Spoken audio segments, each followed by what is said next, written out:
Hi,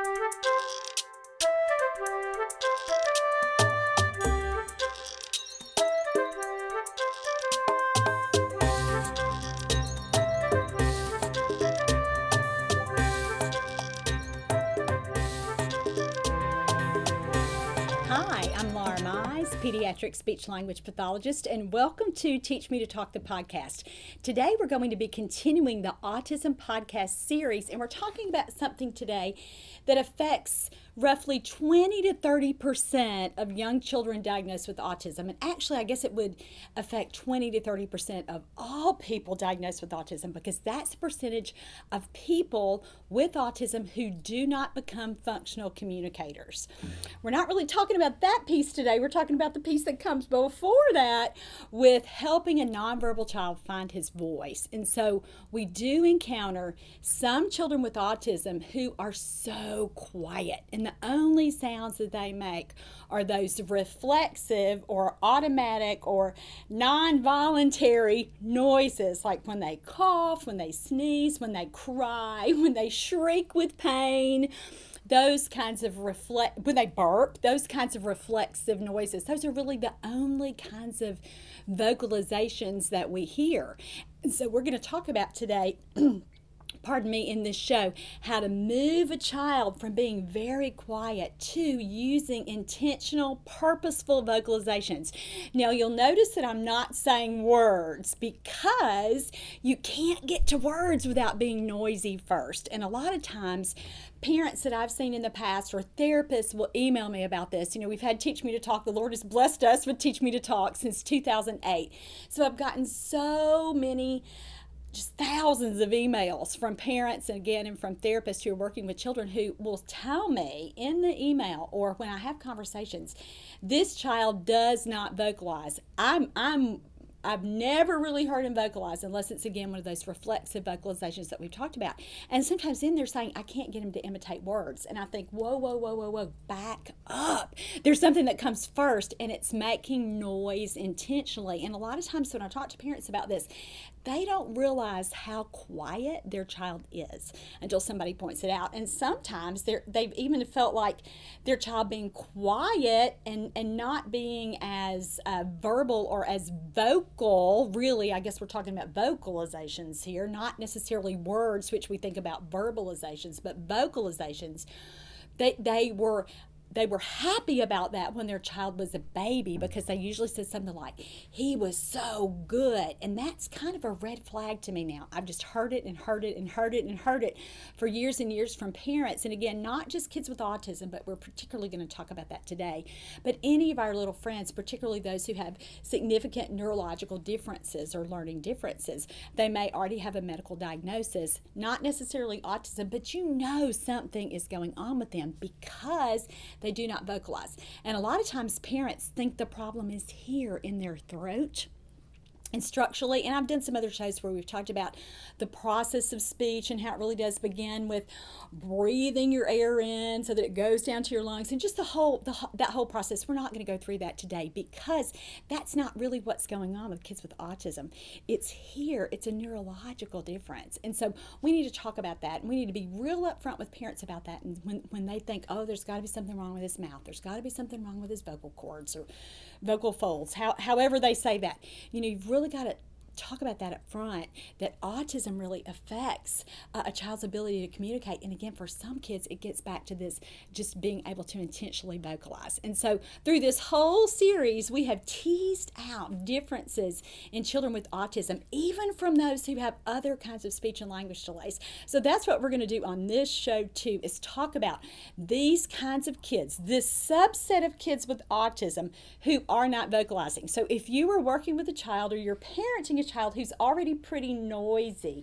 And by this kind of noisy, I mean, even if he's not saying words, he still makes noise. He still grunts. He still whines. He still babbles. He still does something to vocally. You might hear him even being echolalic or repeating things that other other people say or things he's heard in a movie or lines from his favorite book, but he's not really communicating, but he's still talking. He's still using his voice. So we're not going to talk about those kids today. So I want to make it really, really clear who we're talking about in this show, this population of children. And again, children who have red flags for autism but are not vocalizing. And so we've got to get that intentional, purposeful vocalization going. And again, it starts with noise or sound effects or however you want to think about it, that vocalization piece. What can we do to help move a child from being really, really quiet to using his voice purposefully and intentionally so that we can get to words and get to those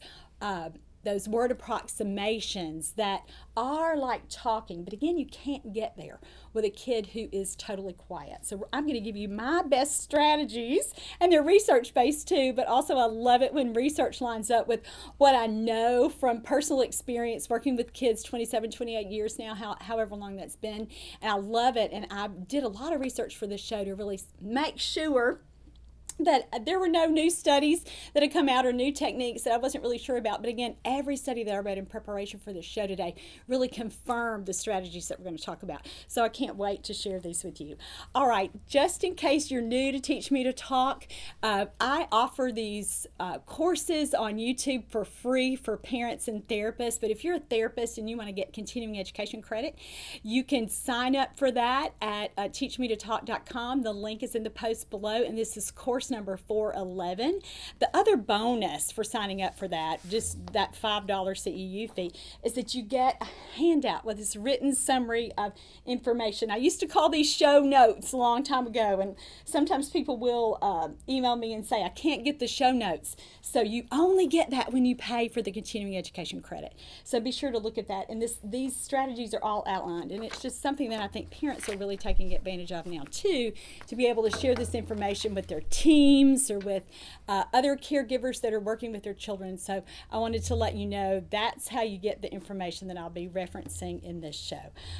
Okay, so let's move on and talk about the specific differences in young children with autism that make it difficult for them to vocalize or become verbal, become noisy. And so again, I always lead with this statistic, and it is a little heartbreaking if you're a mom or a dad and you're hearing it and you say, not only do now I'm recognizing that my child has autism, but now I'm also hearing you say that 20 to 30% of kids with autism don't ever really learn how to talk.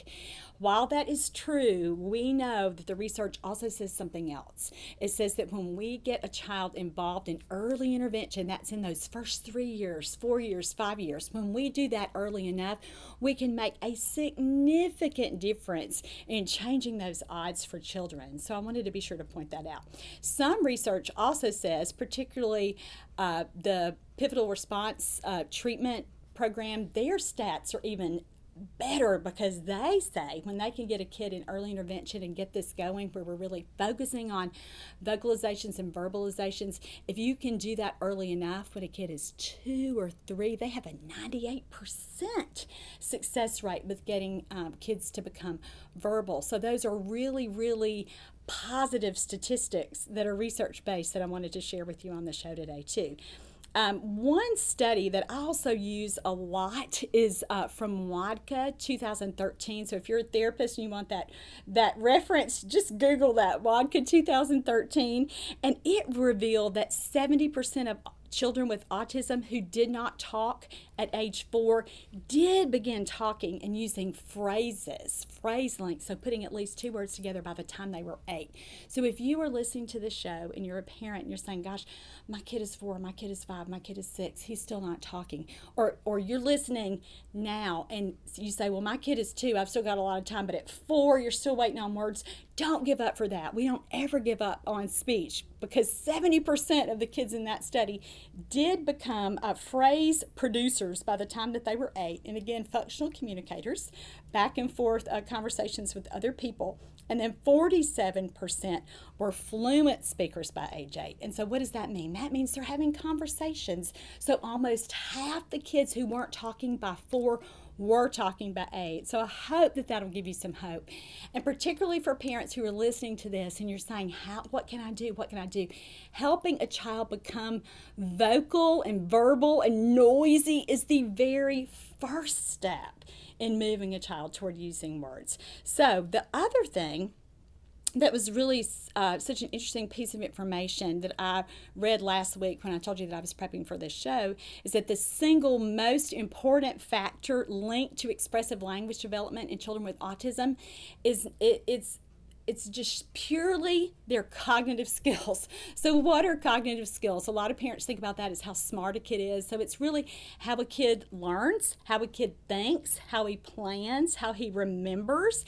And we have to know that about 31% of kids with autism have a significant cognitive or intellectual disability. So about a third of kids right there, there's already another little negative that they're experiencing. And so with those kids, we know, okay, it's going to be harder. It's not going to be impossible. But when we have a kid who already is likely to get an autism diagnosis, and we know that there are significant intellectual issues there. He's not following directions like he should.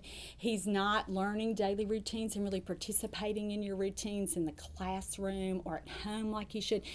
Self-help skills are hard for this kid. It's hard for him to really learn how to feed himself. It's hard for him to become potty trained. Those kinds of things, those kinds of cognitive skills are super, super predictors for us. So when we have a kid who is demonstrating some of those cognitive issues and again is not learning like we expect him to learn and he's not vocalizing, we know with that kid, boy, we need to get him as noisy as we can because that is our very best way that we know that he is going to be able or more likely to move toward using words. In case you're interested, you want to know what that other breakdown is with the cognitive skills. 31% have significant intellectual disability, and again, that's an IQ below 70. We don't use the phrase mental retardation anymore because it's outdated. And a lot of people feel like that's politically correct, but sometimes it's or politically incorrect. But then sometimes when we talk to parents, they don't really understand what we're talking about until we use those really just honest terminology like they would use, and they'll begin to ask you when you start talking about things like intellectual disability and cognitive impairment. Sometimes parents then become a little more at the beginning a little more defensive because they don't necessarily want to hear that about their child, but again, it's something that that we've got to discuss, which makes it a little bit harder again for a child to learn to use words. And and a lot of times, especially when I was seeing kids from all over the country, I was so surprised by the kids who would come with significant motor issues. These were kids, again, not necessarily with autism, but kids who weren't walking at 3. But no one had ever really told them, hey, if walking is really, really a challenge for your child, talking will be a challenge too. And so you have to make sure that, again, when you're working with families, especially in the early diagnostic process or the early referral process, when they're just getting into early intervention or just getting into whatever agency or system that you work in, and they're really realizing and coming to terms that their child has learning differences. You know, when we're talking about autism and then we talk about the possibility of never learning how to talk on top of that, it gets a little negative for parents. So just as it would, you know, I can totally understand that as a mom. And so we have to really, really share that with empathy and with compassion and not be a dream killer for a parent, but at the same time really hold that information there and know that it's going to make it a little harder. So 31% have significant intellectual disability. 25% of kids or people with autism or autistic people is now that it's kind of swung back to using that terminology versus person with autism. 25% are in the borderline intellectual range, 70 to 85. And we know then 44% of people with autism have average to above average IQ. So when we look at that breakdown, that's interesting for you as a therapist to know kind of what to expect with that and where kids fall with that, because there's so many myths about autism, so many myths about you know, and it kind of swings either way. People sometimes, you know, think that everybody with autism is gifted and has intellectually and has a special kind of Rain Man, like skill, savant, whatever words, I feel like I'm kind of stepping all over my words with that, and I certainly don't want to be disrespectful to anyone who's listening or hurt any parents' feelings, but sometimes parents kind of hear that, but they don't hear the other side, that about 30%, 31% have significant intellectual disability. So again, that's something that as therapists we're going to have to work through with parents. All right, so that's the number one thing. The number one difference with kids with autism is there may also be an intellectual challenge there for those kids, which again is going to make it even harder to learn how to talk. Another thing that makes acquiring speech so difficult for kids with autism is that approximately 60% of children with autism also have apraxia of speech. So what is apraxia of speech, or childhood apraxia of speech? Is that they have with apraxia, and this is just the most basic way that I explain this to parents, and again, we don't include as much professional terminology as we would, because we really want parents to understand this. So they know the word that they want to say. They just have difficulty planning that word, difficulty getting that word from here to their little mouths. And so you can see how that would make it a lot more difficult for kids with autism who also have apraxia to learn how to talk too. But here's the kicker. So many parents hear the word apraxia and they cling to that, when the real reason, or the main reason, the biggest challenge for their child really would be the social interaction challenges and differences that we see with kids who have autism. So sometimes, I've said in conferences before, when I'm teaching these courses live to therapists, we're focused on the wrong A. Sometimes we're focused on apraxia, and a parent gets so hyperfixated on the speech part or the vocalization part that we miss the reason that a child, the biggest thing that we should be working on is, again, that social interaction piece, that engagement piece. And we've spent a lot of time talking about that in this series. Show number 403 focuses on that specifically, with teaching social games is our very first strategy to get that interaction going. So if you're listening to this series and you think my child is not vocalizing, but you have not addressed the social interaction piece, I highly recommend that you start there. I recommend it so much that I would say turn off this show and turn on the other one, because that's how important it is to get that social interaction piece going.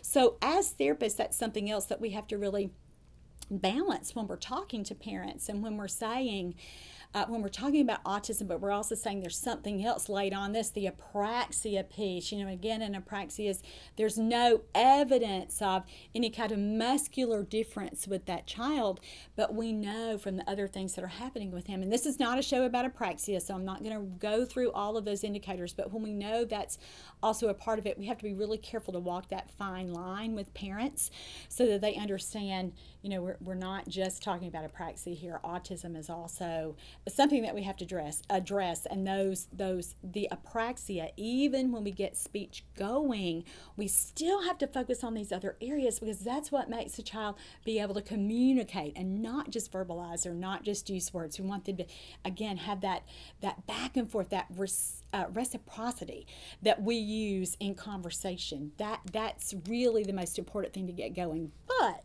because a child has to vocalize and has to be noisy before he can use words, teaching a very quiet child to vocalize is an early goal. It's justifiable. It's the way that we get to talking. So I want to be sure that we think about pairing these focuses together for a child. Okay, so those were the two differences. Let me say one other thing here that we want to talk about. As a speech language pathologist, and as someone who's done this for a long time, you might be thinking, and even when you meet with your speech pathologist who works with you and with your child, you might be thinking that because we have this experience in this education, we have tricks that can make a child talk. And that is simply not true.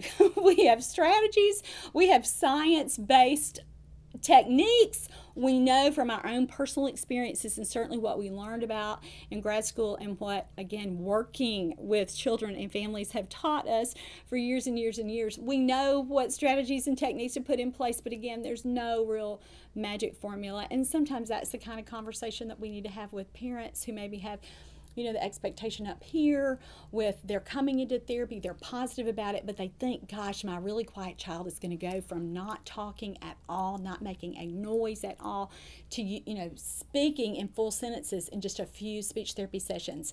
That's completely unrealistic. And although we want parents to believe in speech therapy and we want to have high expectations for our children, at the same time, we don't want to be so, we don't want to have unrealistic expectations. And so we really, really have to talk about that with parents. And even though we can't make a child talk, we can certainly set the stage. And so that's what we're going to be talking about today with our strategies.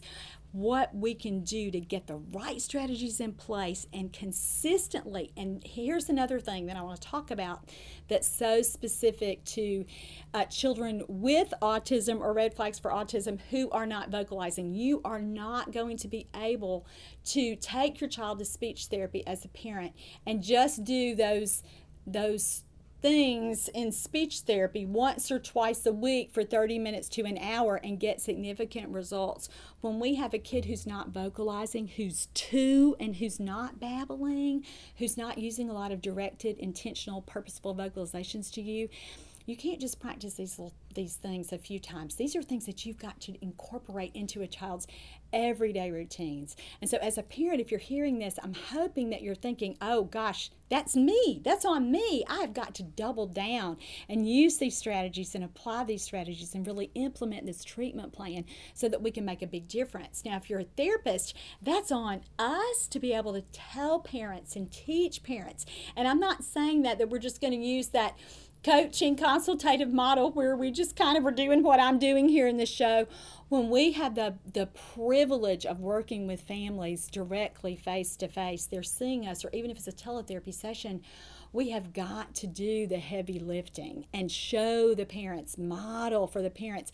This is the strategy that we're going to use, and this is how it looks, and I want to show you how to do it here. This is something that's really worked for me. Would you mind if I show you how to do that? However you have to word it to really be in compliance or fidelity with your state program. But at the same time, you've got to tell a parent how important it is that they practice these things. And it's not just a once or twice a week shot and expect to make any difference, especially when a child is not vocalizing consistently.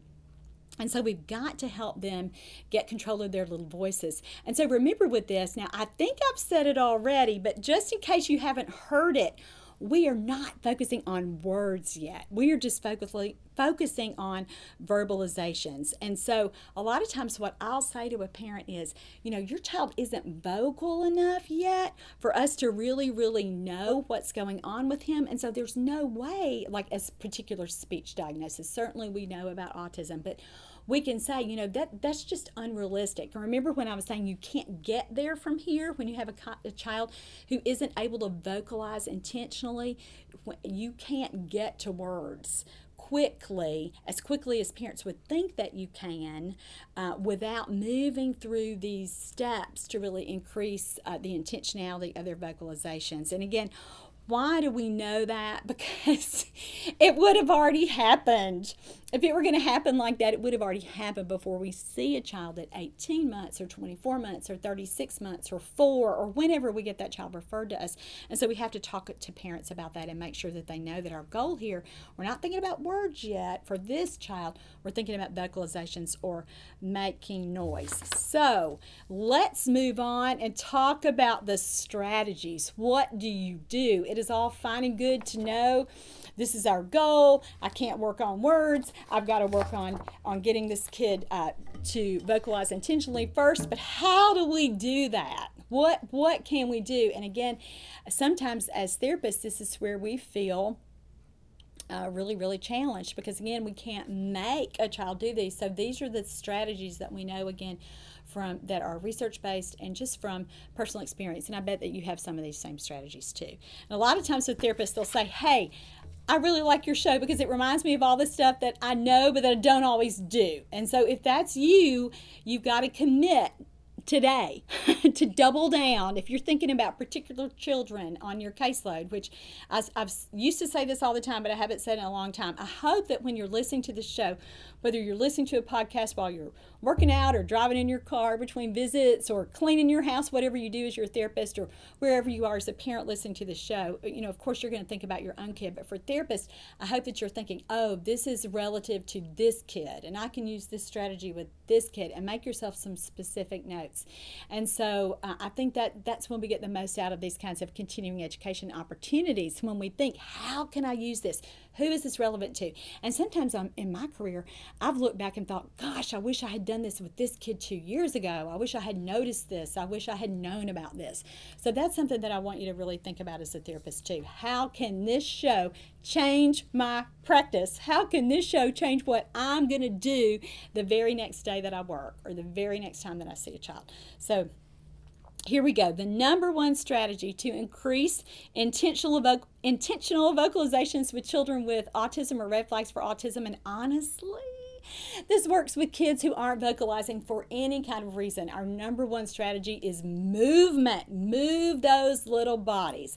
Now, why is movement so effective? And if you've got your hand out, you'll see it right here. There are 3 kinds of kids that we can apply this to. Movement helps busy kids slow down. So think about our little friends with autism who are just in constant motion. These are the kids who kind of get up running, and they run all day long until they sleep, and then they get up the next day and do it again. And if you're parenting a child like that, you know what I'm talking about. They are just constantly in motion. But you know what? When we get those little sensory systems saturated with movement, when they are satiated, when they have moved and moved and moved and moved and moved, and we've done that intentionally, we've done that with a purpose, movement helps those kids slow down. And movement helps them settle down, so they are able to slow down enough to begin to listen to you, to be able to, again, interact with you, and they've gotten their system, they've gotten that sensory system bump that they've needed, and they are set and they are ready. So that's it can help busy kids slow down enough to vocalize. Movement can also help low arousal kids rev up enough to vocalize. So what do I mean by low arousal kids? Well, these are our kids that are pretty passive and pretty flat, and these are the kids that, again, seem kind of checked out some of the time. They're more self-absorbed with doing what they want to do, and they're not necessarily in constant motion like our little sensory seeker friends that we just talked about. But these are kids at the other side of the pendulum, the kids who, again, are just we sometimes have to do a lot to get them to notice us, and a lot to get them to participate. And so that's why movement's so great for those kids, because it really gets their little nervous systems pepped up and revved up and on alert so that they can begin to vocalize. The other kind of kid that's really common that we see in children who are really, really young, as toddlers and preschoolers who have red flags for autism, are kids who get stuck. And so these are our kids who self-stim a lot, or kids who perseverate a lot, and those are kids who have, again, a lot of those repetitive movements. And again, remember, there are 3 kinds of stems. You can have repetitive speech or vocalizations, you can have repetitive body movements, or you can have repetitive actions that you do with objects. And so what does movement do for those kids? It helps them move on. It helps them stop stimming because they have something else to do with their bodies, or their little hands if they're stimming with an object, or with their speech. It gives them something else to do. And so that's why I love movement. It's our number one strategy. And sometimes we as SLPs don't use it like we should. Or as parents, you think, oh, a kid's going to speech therapy, he's got to sit down and shut up and listen. No, for some of our kids, it's the opposite. We need to be having them moving throughout the session, and especially at the beginning, to really regulate their systems. And so if our number one strategy is move, and remember too, we're particularly talking about who today?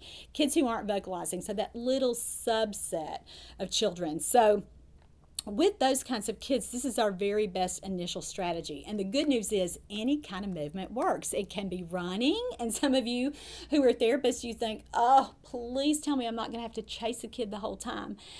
You might, because it takes 10 to 15 minutes sometimes of continuous movement for kids who are really, really quiet, are eerily quiet kids who hardly ever make a purposeful noise at all. Sometimes it takes that long. Sometimes for those kids it takes a good 30 minutes. For some of you at home, parents, if you've never really tried this before, you might think, well, even when he's running and moving and I don't hear very much noise. For those kids, you think that intensity has to increase. So something like running, jumping on a trampoline, jumping on the bed, swinging in a blanket.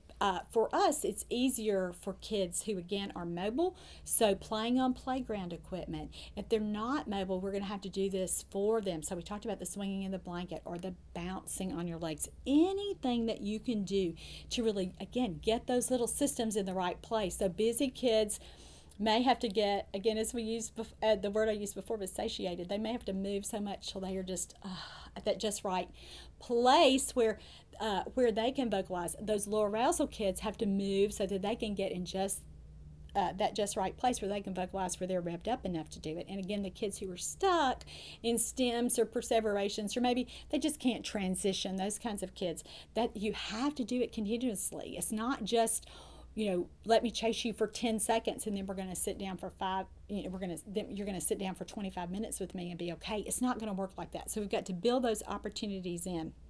When I have a kid who seems to like or need a lot of movement, and again, these are kids that we're really working on with vocalizing, that's what I plan for this session, is just movement opportunities. So in our clinic in Kentucky, we had a blow-up tent. I've used that a lot, a little blow-up bounce house. That's a great tool because kids can stay in there and stay in there and stay in there, and you as their mom or as their therapist get in there with them.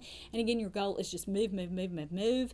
Anything too that we talked about, any kind of little playground equipment, any kind of anything where you're going to get them in motion. And you plan, well, for this session, we're going to have, 4 or 5 different movement options for this kid. And that's why social games work so well too for children for movement, because many times we're incorporating movement into those games. So like ride a little horsey when you're bouncing a child on your lap, and then you stand up and you play Ring Around the Rosies, where you go around and around in that Ring Around the Rosies song, as many times as the kid wants to play it, 5 or 10 times, and then he starts to run away from you, and you think, okay, well, this is running, I'm going to play chase with him, I'm going to incorporate this in a social game. But your point is here that you are moving, and that's what you plan for the session. And you tell a parent up front, we are going to move, and we are going to move, and we are going to move until I can get him realizing that he has control of his little voice, and I want to hear all kinds of noise while we're doing this. So here's another important point. This is actually number 2. While we're doing this, let's talk about your job. What do you need to do as the adult? Well, you need to make more noise yourself, not more talking. So on the handout, I have less talk, more noise. That's what we need to do. So rather than modeling words, and this is, again, as we're moving the child, rather than doing that, we focus on saying more sound effects or more vocalizations that are not words. So yelling, screaming, even whining, whispering, yawning, snoring, anything, even like blowing raspberries with the child, anything like that would get those early vocalizations going. And again, we're looking for intentional vocalizations and purposeful vocalizations, not just he's screaming when he's crying, but is he screaming because he's running and he's having a blast and he wants you to see him. And a lot of times kids will start to do that when you model that with them.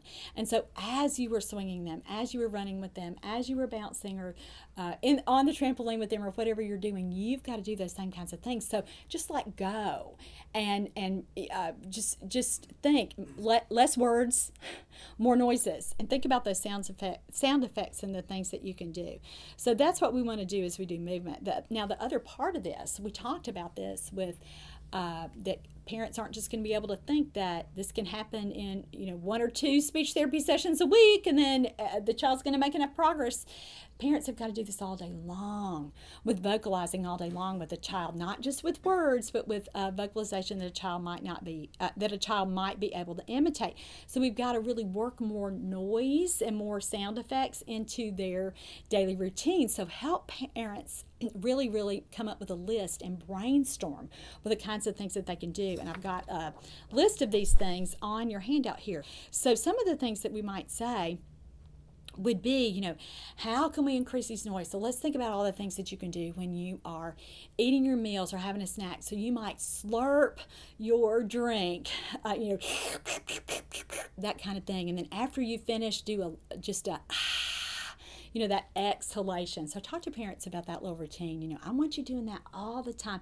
And you say to them, let me model that for you. Let's just do that right now. Let's get him a drink, and I'll have a drink, and you have a drink, and let's just sit here and let's just have fun with this and think about how we can make these sounds. And I don't want you to go crazy with 10 different sounds. I just want you to work on slurping your drink and then doing that exhalation after. Now, as a therapist, if you're not comfortable with that kind of coaching or modeling, you got to get that way. You can't just tell a parent, hey, I want you to do all these sound effects during the day, and I want you to just come up with things and just be noisy all day long, and guess what? I'll talk to you next week and we'll see how that goes. You can't do that. You have got to give them more specific ideas. And don't let any program tell you that you have got to have a parent come up with everything. I get emails from parents who tell me they are so put on the spot with that they can't even think about they just feel like the spotlight is on them, and they have so much pressure during that they're not really able to think about that. And so they really want your ideas. And so ask a parent too. You might even say, do you want me to give you some ideas with this? Do you want to hear what's worked for me, or do you want to sit here and kind of brainstorm it, and then I'll give you some more if you don't come up with some? You could do something like that. But you've got to get pretty skilled at knowing, again, how to ask those questions according to whatever model your state early intervention system is using, or if you're in private practice or schools and you can kind of do your own thing, that's fantastic. But if you're in that other situation, and you feel like a parent never says anything and it's just so hard for you to pull it out of them, do not let them sit there in that awkward silence, because you know what? They're going to replace you with somebody who is going to be able to walk them through this and really, really give them the information they need. So talk with them about that and say, like I just said, I laid out, this is what we're going to do with these drinks, and this is what we're going to focus on for the next 10 or 15 minutes in therapy, and I want to see if this is going to work. I want to see how successful this is going to be. And so set it up like that and say, and we may not see any results from this for 2-3 weeks or months, but this is something that we need to do. So let's come up with these specific little sound effects or noises that you're going to make, and you tie those to daily routines so that parents have a real opportunity to practice that. And then you not only tell them or suggest to them, recommend to them, y'all talk about it, but you also model it. And that's my whole point. So you would do that with them. So I'm just going to do it here with you like I would. And so, I would say we're just going to sit here with this drink, and we're all going to drink. Or if you have a snack, we're all going to snack, and we're all, every time I take a bite, I'm going to be sure that I'm doing whatever our little target sound is. And it might be something like And you might think it's so strange that I just modeled that for you that way, with full on with my shoulders and my expression that I use with that. But that's what we have to do. You can't just tell a parent. You can, but it's so much more effective when you show them how to do it and when you help them do it. So here we have my tagline, tell him, show him, help him. That's also effective for parents too. And so you have to show them how to incorporate these strategies. And again, these might be things that a parent is really, it's new for a parent, because they think you're in speech therapy and we're going to work on words, and I'm going to get right in front of him and our word today is going to be drink. And you're going to say, that's not it. We've got to start at an easier, earlier vocalization for him. So we're just going to work on sound effect kinds of things and vocalizations. And so again, you walk through that with them. So what are some more kinds of things that you could talk about with that? It might be with a parent that you can talk about grunting, that and kids really, if you think about it, this is so tied into kids who are typically developing. We hear these vocalizations all day, and we all still do them as an adult. You probably make noises during the day communicatively that you don't even realize that you're making them, and they may not even be communicative. You just may be doing it for yourself with like grunting with extra effort, when you're opening a jar in the kitchen, those kinds of things. And kids love those. And sometimes they are so novel, and especially now, a kid with autism, we're going to talk about this in the next strategy. Well, let's just go ahead and talk about this.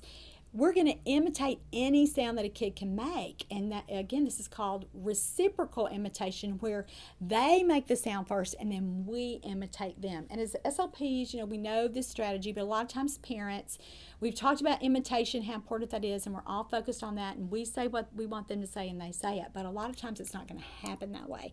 So we have to get reciprocal imitation in place first, and that just means we are going to imitate any sound that the child makes. And so that's what I was talking about with grunting. So with a vocalization like grunting, if you've heard your kid that you're working with do that, you say, oh, I mean, sometimes I'll think that was almost a grunt.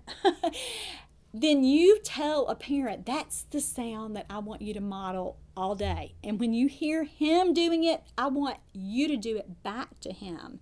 And so it's extremely rare that we get a child who never produces any kind of sound. And sometimes with kids, we even start with those things that are reflexive. So we talked about that before, things like body sounds, coughing, sneezing, yawning, laughing, those crying when they're vocalizing. A lot of times we have to start with those kinds of things with reciprocal imitation too. And again, you might not want to do it in just the midst of it when a toddler is having just a total meltdown and screaming his head off. At that point, he cannot focus on what you're doing. He seems out of control, and he is. He doesn't have control of his little voice at that point to be able to really intentionally do it. These kids who aren't purposeful vocalizers all the time. And so that's not the best time to do it, but I'm saying when you are in the midst of a situation with a child and you hear a noise like this, you really want to reinforce it. And that's that we're going to imitate whatever sound that the child makes. And so certainly that's something we need to talk about with parents. Let me give you some more examples. So things like clearing your throat even, and think about it with typically developing babies. They love that kind of little game. And so that's something fun that we can do with a kid with autism. If you hear a kid with autism who hums, that's one of his self-stem things that he does. Try that reciprocal imitation where you hear him hum and then wait a little bit when he has a pause. You hum there and see if you can get his attention and get some of that nice back and forth going. And so when we're doing this reciprocal imitation or imitating any sound that a child makes, you have to be sure that the child can see you before it's effective.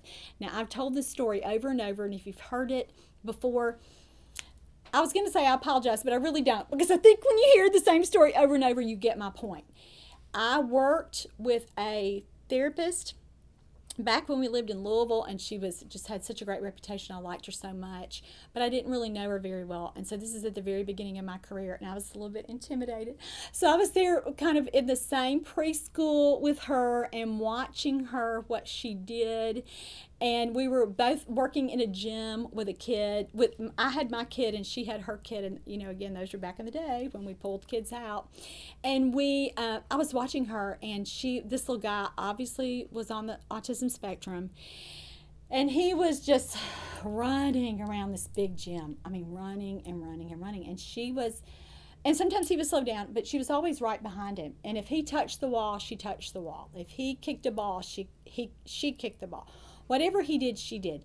And that was a beautiful example. If we had just videoed her in that context or just talked about that, she was fantastic. But you know what the problem was? That kid had no awareness that she was doing it.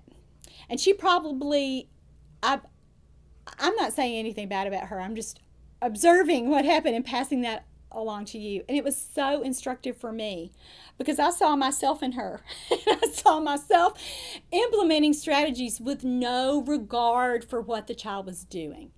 So when you're using reciprocal imitation with a child, you are imitating the same sounds that he's doing, or even if you're doing it back at a pre-verbal level where you're just imitating actions like she was doing for this child. If he hit the wall, she hit the wall. If he kicked the ball, she kicked the ball.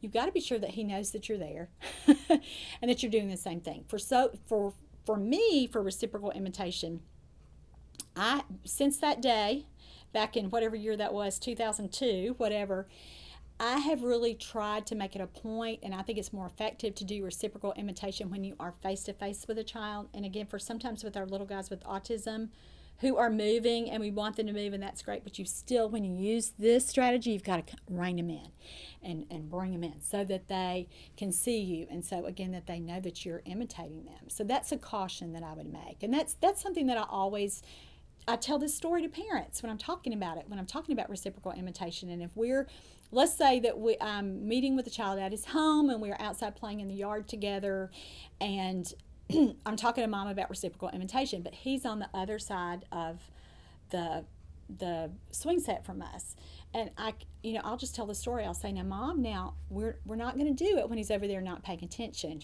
I want you to save your best strategies for when he's right here with you, and that's when we use reciprocal imitation. So when he's in the swing and you're in front of him and you are swinging him and you're saying wee wee, that's great, and you hear him do a throat clear or a laugh, which is probably what you would be more likely to get on the swing, that's what I want you to do. That's when I want you to imitate what he's doing. You can do it these other times, but it's really most effective when you're eye to eye and face to face. So that's the point I wanted to make about that. All right, let's see. Let's move on. We talked about moving. That was strategy number 1. The second strategy, less talk, more noise. That's strategy number 2. Third strategy, reciprocal imitation. Imitate any sound that a child makes. And we want to be sure, again, we're eye to eye and face to face. Our fourth strategy, and I love this one, and I've written a lot about it, so you can go on Teach Me to Talk and read about that. Or, I forgot to mention this. All of these examples and this information is from the Autism Workbook. Now, today I took these strategies and I moved them around a little bit, kind of changed the order because it made more sense to the flow of the show. But you can go read this information and get the written summary in more detail in the Autism Workbook. And I said the written summary here. The written summary for the show, that's just the handout here, but the content is pulled from my therapy manual, the Autism Workbook. And so you can find out information about that below in the post. Pardon me, if you're watching on YouTube, and if you're listening on just your iPhone or whatever, your other podcast app, you can get that at Teach Me to Talk. So it's the Autism Workbook. So here's I've written a lot about it in the workbook, and I also have it a whole set of articles about this on my website at Teach Me to Talk. So look for those articles if you, again, need some more information about this. But this one is important. You're going to imitate what a child does, and then you're going to take it a step further. So this is what you do after reciprocal imitation. You wait. You expectantly wait for that child to join in and imitate the sound that he's made. And so I've written about it, using this in the context of being in the car or being in the bathtub at home or in the swimming pool. It happens a lot when we're talking about these kind of movement things that we're doing when we're on a trampoline with a kid, or we're jumping on a bed with a kid, or we're letting a kid kind of go back and walk back and forth and jump back and forth on the living room furniture. He's on the couch, and we jump to the chair and we jump back to the couch, those kinds of things. This is another time to really use this. When you hear them do a sound, you're going to imitate, and you're going to wait expectantly. Now, I've talked about this before we have to just not wait. You've got to wait expectantly, and you've got to do your tell me face. And I wish that was my expression. It's not. It's from another SLP blogger, and I don't even think her site is active anymore. But that's where we lean forward, and with everything in us, we are showing that child that it's your turn to talk, and we fully vocalize, and we fully expect you to be able to do this back to us. And so when I teach courses live, I say to therapists, okay, on the count of 3, all of us are going to we're going to model our best tell me faces. And I wish I had taken a picture of this, because I would get the best expressions. And you know what? Everybody's doing the same thing. We're all doing that anticipatory body language. We're all leaning forward, and we're making our eyes wide. And a lot of times we do that little gasp, like, are you ready? It's your turn. Are you going to make that sound? And again, that's setting the stage. That's making it more and more likely. And as a therapist, you probably do that.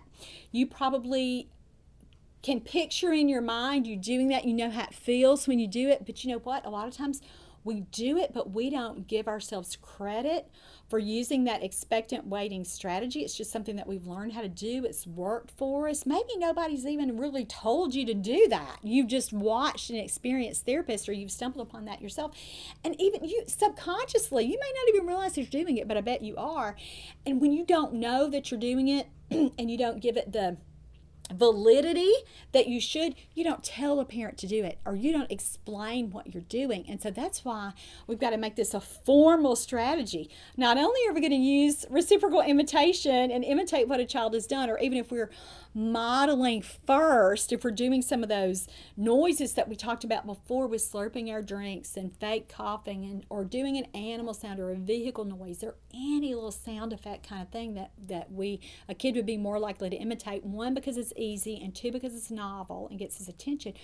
When we're doing that, we've got to have that expectant posture, as if to, again, set the stage and say, we're waiting for you to do that. And sometimes when we don't talk about that piece with parents, they don't know. Or if you say, just imitate them and wait, okay, they do it, but then there's nothing else on their part. The child, let's say the child does a sneeze. Let's say he sneezes. And a parent, when we have a kid like this who, again, is kind of tough, and it's harder to get vocalizations going, and I've told them, we're going to imitate every sound they make, even these little body noises. And so a parent then might do a little fake sneeze, shoo, and fake sneeze like that. But then, you've got to look at the kid after that, and wait, like, are you going to do it too? And so you've got to explain that to a parent. You've got to help them walk through that. And sometimes parents have said, gosh, I just feel so uncomfortable when I'm doing that. I just feel silly. And kind of one young mom that I worked with about a year ago, she would say, it just kind of feels real fake when I'm going like that. And I tell her, I told her, and I'll tell you, and I would tell her the same thing, or any other parent today, do it anyway. Even if it doesn't feel natural to you, even if it doesn't feel, again, you think that's not my personality. I'm not like you, Laura. I don't act like you. I don't talk like you. Who cares? Do it. Implement these kinds of strategies. And we have to help parents too kind of get out of their comfort zone. And how I do this a lot is say, if what you were doing were going to work, I wouldn't even be here. And again, that's uncomfortable to say sometimes to a parent. You've got to be at the right point in the conversation where that's not going to be hurtful or sound too harsh. But we have to get parents doing new things. And that's why they're there. They want your ideas. They want you to tell them exactly what to do.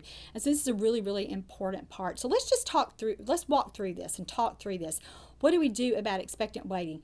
Well, and how do we do this? So we're going to model, and or it might be imitate, whatever it is. If model is if you're doing it, on your own, you haven't heard a child do it, or imitate that sound that they did. And then you're going to wait at least 10 seconds with that anticipatory body language. Remember what we talked about with that. We're going to lean forward. We're going to make our eyes wide. Sometimes, we might even do the little, open mouth posture, like, I'm ready for you to say it. And then what do we do if the child doesn't make that vocalization? We do it again. We don't just give up. You can't give up after one or two little times. And I've often had parents say to me, well, if I tried as hard as you did, I don't even think I'd have as much of a problem anymore. And I want to say, you are right. And that's what you've got to do, is really increase your effort and increase your own intentionality and your own purpose with this, so that we are making sure that we are at the top of our game all the time with that. And so we're going to just keep trying. So we're going to model that same sound. Now, how long do you do it? Do you do it 64 times? No. 3 to 5 times before we would move on to a new sound. And so why do we do that? It's to give that child's little system and to give his little brain enough time to catch up. And a lot of times therapists write me about this too. They'll say, I'm working with a child with autism, and he has imitation, but it's very delayed. Like, we will do something, we will work on a word, we will work on a sign, whatever we're doing with him, and he doesn't do it then, and I work on it a few times, and then I just feel like I'm getting nowhere, and then he does it 10 minutes later in the session, or 2 minutes later, or whatever. what is that? I call that catch-up time, but really it's just that lag in processing. And we know that those children have that time. Why? Because they're not talking yet. They're not. And so we know that that little system, again, is not working as efficiently as we want it to. And so we have to build that time into wait, and we have to build that time into practice. And so, sometimes with a child, you might even go beyond that 3 to 5 time model there, but I just kind of use that because that's what I use for withholding. It's that same guideline where I'm still going to model something 3 to 5 times, and I've just generalized it here. But if you think, oh boy, this is a kid that I'm not going to hear it for 10 more minutes, I would tell you, don't switch activities. Stay with that activity. You may again back off a little bit in that you have to give him less pressure, but you still have to give him that same amount of time. So, because it's just going to take him that long. It's going to take him that long. It's going to take his little brain that long before he can process all that. He knows what you're doing, and then to be able to send that signal back out. And again, you might think, well, that's not really what's going on. He's running all over the room. I see him moving on to another toy. If you're hearing it 2 minutes later, 5 minutes later, 10 minutes later, that is what's going on. And so stay with that same activity. Don't give up too soon. Keep modeling, and just know that it's going to take that much repetition. Repetition always promotes mastery. And again, sometimes as SLPs, we do not think about mastery like our colleagues in ABA think about it, or even our colleagues that are OT and PTs. We hear a word or see a sign or something a few times, and we think he's got it, and we've gotten away. We keep data because goodness knows we have to provide evidence that what we're doing is working. We have to monitor children, and that's great. But we still don't work on something long enough and for it to really be mastered or owned by that child. So for these kinds of kids, you have got to give them that opportunity for extra practice and really know that about that child. And again, that's very individualistic. If you haven't heard a child do that kind of delayed imitation, like something you've worked on, this can happen with anything. This can happen with like waving bye-bye. You'll practice with the kid at the end of a session. You practice with him and practice with him and practice with him. And then, sometimes I would do this at our clinic and then look out in the parking lot, and that's when they're going to wave. And so that's delayed imitation. And so with those kids, I've got to leave enough time here. I've got to do enough, model enough, and then wait long enough for that to really happen. So don't get in such a rush that you think, oh, this is not happening. I've done it 3 times. He's not going to say it. Let me try something else. Don't do that. Be consistent. Provide those additional models. All right, so that was strategy number 1, 2, 3, 4. Let's move on to the 5th strategy here. We're going to change our space. Sometimes when you're in a different environment with a kid, they do totally different things. And so that's one part of this. But another part of change your space is also thinking about the acoustic properties of where you are. And if you can get a place like a gym or an empty garage or a basement or somewhere else with a child that's just a larger room, there's more likely the opportunity that you can get a little almost echoey thing going, and children can again hear that. So that's certainly something that's a fun thing to think about. And again, I want to give you some ideas that if you've been working with a child for a while and you just feel kind of stuck, this might be something that you would need to do. So change your space with that so that you can get a new location. A lot of times for that with me, it means, like I said before, is I'm thinking about movement with that child, which is our number 1 strategy.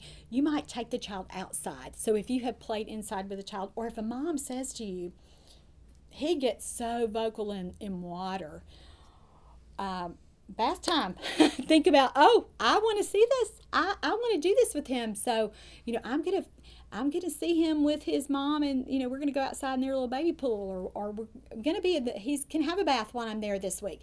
And so talk about that, and talk about with the mom. If she says, Laura, I've noticed that if he's in the shower, our big shower, and I have the door closed, he's a lot more vocal. That's what a mom needs to do. That's where she can get these vocalizations really, really going, and that can maybe make a real difference. The next strategy we want to talk about is change your props. So maybe it's the toys that you're using. Maybe you can change some of the materials that you're using and really facilitate vocalizations that way. So you might try toys or objects that amplify sound. And so the best toy for me for these little things are those little cheap microphones that you get at the dollar store. And so kids love those. And so instead of like singing a song, you're just going to focus on vocalizations with that. So you're just going to do, and even a vocalization that you've heard them do, if they have a little sound that they say like duh, and their moms have heard them say it intermittently, that might be what you model in the microphone. If you have been playing with them and you hear them do, let's say you were playing with something earlier in the session and you made a sound. Let's say you did something like cock-a-doodle-doo, and he was alert on that and he liked that sound and he thinks that's funny. That's what you would do into the microphone. And if you want to make it even a little simpler for him and just focus on the do part of your cock-a-doodle-doo, you know, whatever's relevant for your child, whatever he likes, or whatever little sound effect that he's attracted to, do that. My point is, don't worry about singing a whole song or using words. Go with vocalizations. Go with those easier, earlier things. Because remember, all we're going for at this point with this kid is noise, and noise that he makes on purpose. So those little cheap microphones are good. Anything even simple like a paper towel roll or an empty roll of toilet paper where you are vocalizing into that and you have him or you are making those noises too. Any other thing, I use little open buckets for this. So like little holiday buckets, like Easter buckets, or those little Christmas buckets that you can get at Walmart or Walgreens or wherever you shop for things like that. And just that technique, I'm going to link the therapy tip of the week that I think I've done it before for Halloween. So for that kind of activity where we model that, I'm going to link that there. I don't want to be repetitive here, but I want you to see that because you are leaning down into that bucket and you are just making that noise and then giving a child an opportunity to do that too. And so these little props that we can use, and I've got a list of them here on with your handout, those little sound effects with those props can be so powerful for children. And so think about how you can use props like this. The last strategy that I want to talk about is one that Pam Marshalla has written about in her book, Becoming Verbal with Childhood Apraxia of Speech, and it's simulate crowd noise. And so this is effective when you have a mom or a dad or a teacher who says, the only time I hear him talk or make noise is when we are in a group. So it's like when we go to music class, or when we're all singing our opening song, or when the kids are just all going crazy in the gym. Or a mom might say, every time we're in the car, when I have all 4 kids in the van and everything is just chaos, that's when I hear him talk, or when I hear him try to talk or vocalize. And so you know that about that child. You know that he's got to have a lot of auditory input before he's going to be comfortable vocalizing. And again, comfortable may not be the right word there. It just might be before his system is ready, before he's revved up, before he's calmed down. I don't know, without seeing the child. But before he can do it, he's got to have a lot of that. So what do? You duplicate that. You replicate it. You do whatever you can for that. So you say to a parent, let's try this here. And so what Pam Marshalla describes, and what I usually do with that, is we get an activity that we can all play, and I tell everybody, and this might just be me and the mom and the kid. If all you've got is 3 people, that's all you have. But you might have other siblings who are with you for a home visit. Dad might be there. Whoever is there, you want everybody just making noise as they quietly play. And so it might be something like baby dolls. That's what I really do it with a lot, or cars and trucks, or farm animals, anything. And I just tell everybody, just play, just talk to yourself, but don't use a lot of words. Use more vocalizations. And when we get that chatter going, a lot of times we notice a child will start to do that too. And so it's not going to happen automatically. Again, it's like that movement strategy that we talked about first. You've got to put in the time for that. So it might take 15 or 20 minutes before you hear a child do that. Now, sometimes a parent can get a little impatient with that because they think, I'm paying you for a 60-minute session here, and you're telling me that I'm just going to sit and play with baby dolls for 20 minutes, and we hope that he makes a sound. Yeah, that's what we're saying. And so it's not a strategy that you would use with every kid, but when you hear that, when you hear a parent say, the only time I really hear him vocalize is when there's a lot going on, that's what you've got to do, because you've got to get that child to be able to have that control over his own voice and know that he makes those sounds. It's not just when he sneezes or coughs or uncontrollable laughter. He's doing that. It's on purpose. And so that's certainly another strategy you can use.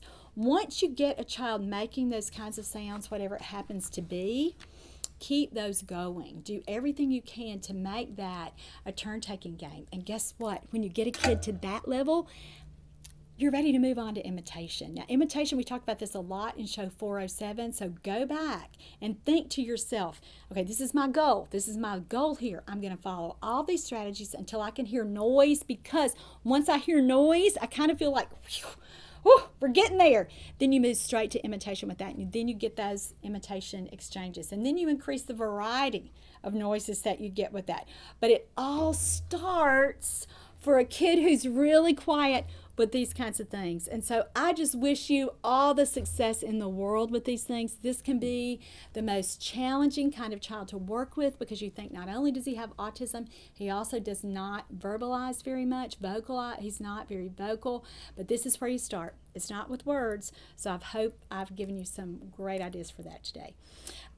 Don't forget about the Autism Workbook, where you can get the written version of all this and the $5 CEU credit, so that you can get the handout even if you don't, even if you're not a therapist and don't officially need this course credit for your license or credentialing or whatever. All right, that's it for today. I'm Laura Mize, pediatric speech language pathologist, and thank you so much for joining me for Teach Me to Talk, the podcast.